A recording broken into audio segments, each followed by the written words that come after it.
নমস্কার বন্ধুরা, আজ অনেক দিন পরে আবার এসছে একটা নতুন ব্লগ নিয়ে।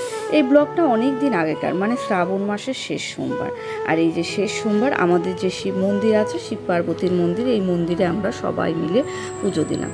এখানে ঠাকুরকে সাজিয়ে দিয়েছি বেলপাতার মালা, রজনীমালা। বেলপাতার মালাটা আমি নিজেই গেঁথেছি।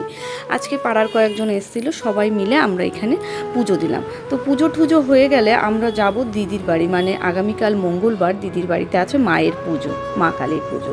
তাই পুজো শেষ করে সন্ধ্যাবেলায় এই যে সবাই মিলে, বাবা যায়নি, আমি, মা আর বাবাই তিনজনা মিলে টোটো গাড়ি করে যাচ্ছি দিদির বাড়ির উদ্দেশ্যে।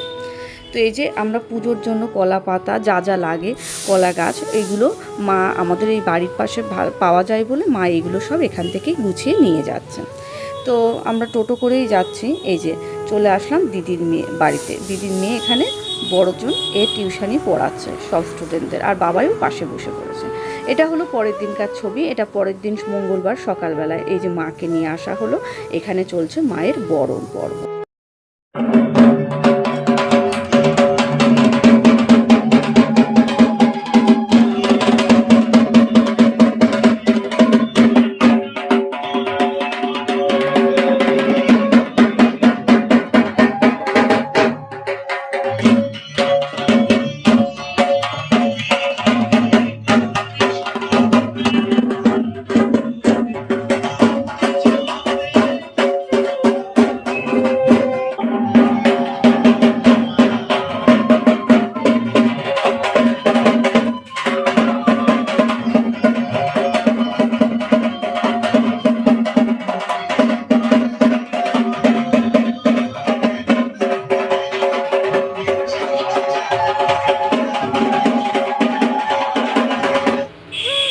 আর এই যে মাকে আসনে বসিয়ে মাকে সুন্দর করে সাজানো হয়ে গেছে। পুজোর গোছানো মোটামুটি সব কমপ্লিট। আর ব্রাহ্মণ চলে এসেছেন, উনি পুজোয় বসেছেন আর দেখছেন কোথায় কি গোছানো বাকি। আর ওই যে আমার দিদি, ও বসে বসে যেটা বাকি আছে সেগুলো কমপ্লিট করছে। আর এই যে দেখুন, মাকে পুরো সাজানো কমপ্লিট হয়ে গেছে। এখানে কি সুন্দর লাগছে দেখুন। এখানে পুজোর বসতে বসতে ব্রাহ্মণের ওই 12:30 পৌনে 1 নাগাদ ব্রাহ্মণদের পুজোয় বসে পড়বেন। এইটা হলো দিদিদের কাঠের ঘর, মানে এখানে কাঠের কাজ টাজ হয়। এগুলোকে সব সাইডে রেখে এখানে মায়ের আসন তৈরি করা হয়েছে। আর এই যে বাবাই যে ঘন্টা নিয়ে বসে আছে, যখন ঢাকের আওয়াজ হবে তখন ও বাজাবে। আর এই যে দিদির শাশুড়ি, আমার মা, আমরা সবাই মিলে এখানে পুজোয় বসে আছি। আর এখন যেহেতু দুপুরবেলা অনেকেই উপরে খাবার খেতে গেছে, সেই জন্য এখানে খুব অল্প মানুষই রয়েছে। তো যাই হোক, এখানে ঠাকুরমশাই পুজোটা কমপ্লিট হয়ে গেল, অঞ্জলি কমপ্লিট হয়ে গেল। এখন মোটামুটি সব হয়ে গেছে। এখন এই দূরে এই জায়গাটায় চলে আসা হয়েছে। ইনি এই ব্রাহ্মণদেব তৈরি করছেন হলো যজ্ঞের স্থল। এই যজ্ঞর স্থলটা দেখবেন কি সুন্দরভাবে ইনি তৈরি করবেন। তো সব জায়গায় এরকম তৈরি হয় না। আমি অনেক ব্রাহ্মণকে দেখেছি যারা এইভাবে তৈরি না করে এমনি মানে যজ্ঞটা করে। আবার ইনি অন্যভাবে যজ্ঞটাকে সাজাচ্ছে। এই যে হলো আমার দিদি, যিনি রূপে মা লক্ষ্মী, গুণে মা সরস্বতী। সব কিছু ঠিক আছে কিনা নিখুঁতভাবে সেগুলো দেখছে। এগুলো আমরা সকালবেলায় গুনে ঠুনে রেখেছি, তাও দিদি একবার আবার গুনে দিচ্ছে। যেহেতু ওই 28টা বেলপাতা, 28টা জগডুমুর এগুলো লাগে পুজোয়, তাই জন্য দিদি বললো যাক আর একবার গুনেই দিই। এই দেখুন, কথা বলতে বলতে এদিকে ব্রাহ্মণের এই জায়গাটা পুরোটা কমপ্লিট হয়ে গেছে। আর এখন উনি এই জায়গায় পুরোটা কাঠ দিয়ে সাজাবে, বেলকাঠ আর শালকাঠ। তো উনি অনেক টাইম নিয়ে ধীরে সুস্থে পুরো যজ্ঞস্থলটা তৈরি করছেন। আর আমরাও এই পাশে অধীর আগ্রহে সবাই বসে আছি, কারণ পুজো শেষ হয়ে গেল, এই মায়ের পুজো, শিবের পুজো, এগুলোর পরে এই যজ্ঞটার জন্য আমরা সবাই বসে থাকি। কারণ যজ্ঞটাও না পুজোর একটা গুরুত্বপূর্ণ বিষয়। এই যজ্ঞটাও যদি ঠিকঠাক হয় তাহলে বোঝা যায় যে পুজোটা নাকি খুব ভালোভাবে হয়েছে। আর এই হলো উনি যজ্ঞটাকে শুরু করছেন। যজ্ঞের আগুন যত ওপরে ওঠে, মানে আমরা বিশ্বাস করি মানে যজ্ঞটা যেন তত ভালো হয়েছে। আর যজ্ঞের আগুন এতটাই উপরে উঠে যায়, যার জন্য এটা মায়ের সামনে ওখানে করা হয় না, কারণ ওখানে কাপড়ের প্যান্ডেল থাকে, একটা অ্যাক্সিডেন্ট কিছু হয়ে যেতে পারে। এই জন্য এই দূরে এসে যজ্ঞটাকে করা হয়। এখানে আমরা সবাই দেখুন বসে আছি, আর বাবাই ওই ধারে খেলা করছে। ওর সব বন্ধুবান্ধব এসছে, অনেক বাচ্চা টাচ্চা এসছে, তাদের সঙ্গে ও বসে বসে খেলা করছে। আর এই যে যজ্ঞ শুরু হয়ে গেল। তো দেখবেন পুরো যজ্ঞটাকে দেখাবো, যজ্ঞটার আগুনটা কত সুন্দর উঠবে। আর এই আগুনের তাপ জানেন তো নিলে আমরা বিশ্বাস করি যে এই তাপটা আপনার শরীরের জন্য অনেক ভালো, আপনার শরীরকে সুস্থ রাখে, এই তাপ নিলে পরে অনেক রোগ ব্যাধি মুক্ত হয়, এগুলো আমাদের বিশ্বাস।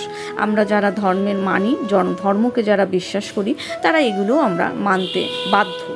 তো এই যে আমরা এখানে সবাই বসে আছি, এটা দিদি দেওরের বউ, এনাকেও আমি দিদি বলেই ডাকি, সেই ছোটোবেলা থেকে দিদি দিদি করেই ডাকি। আর এখানে আমরা সবাই মোটামুটি যারা উপোস করে আছি তারা এই সামনেটা বসে আছে, আর পিছনের সব মানুষ। এখন দেখুন সূর্য অস্ত গিয়ে প্রায় সন্ধ্যা নেমে গেছে, মানে 12:30 পৌনে 1 নাগাদ পুজোয় বসেছেন, আর এখন সন্ধ্যার সময় হচ্ছে যজ্ঞ। ঠিক কতটা টাইম নিয়ে পুজোটা হচ্ছে তাহলে একবার ভাবুন, অনেকটা সময় নিয়ে হয়। এই যে যজ্ঞটা কমপ্লিট হয়ে গেল, এখানে যজ্ঞটাকে ঠান্ডা করা হচ্ছে, আর এটা জামাইবাবু করল। পুজো শেষ, সবাইকে প্রসাদ বিতরণ কমপ্লিট। এখন রাত্রি প্রায় 10:30 পৌনে 11টা মতো বাজে। এখন আমরা বাড়ির কয়েকজন যারা উপোস ছিলাম তারা সবাই মিলে মাকে বরণ করে নিচ্ছি।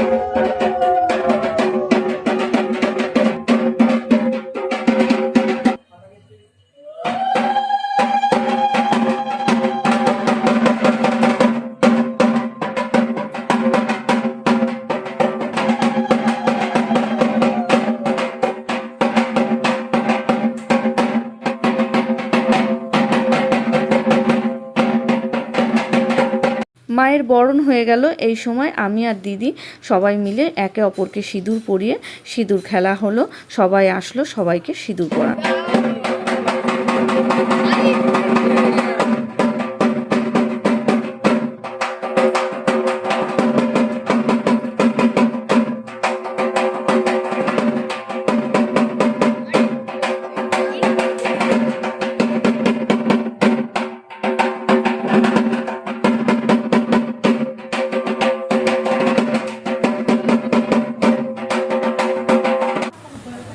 এখন মায়ের সব জিনিসপত্র ঘট ঠট এগুলো সব গুছিয়ে নেওয়া হচ্ছে, নিয়ে যাওয়া হবে ভ্যানে করে মাকে নিয়ে অঞ্জনা।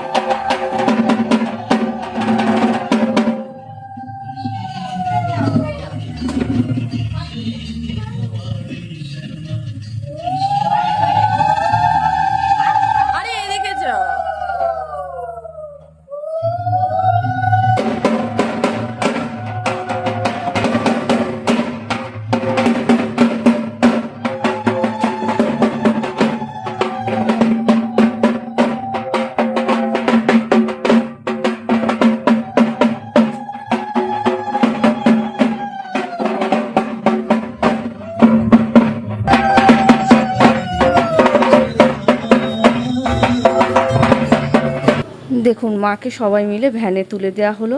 যখন নিয়ে আসা হলো তখন আনন্দে মানে বুকটা ভরেছিল যে সারাদিন পুজো হবে, কত আনন্দ হবে, মজা। মা যখন চলে যায় যেন কন্যা বিদায়ের মতো কষ্ট হয়।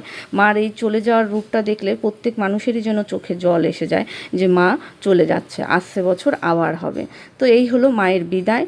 তো আজকের ভিডিওটা ছিল এই, পুরো পুজোটা আপনাদেরকে দেখালাম।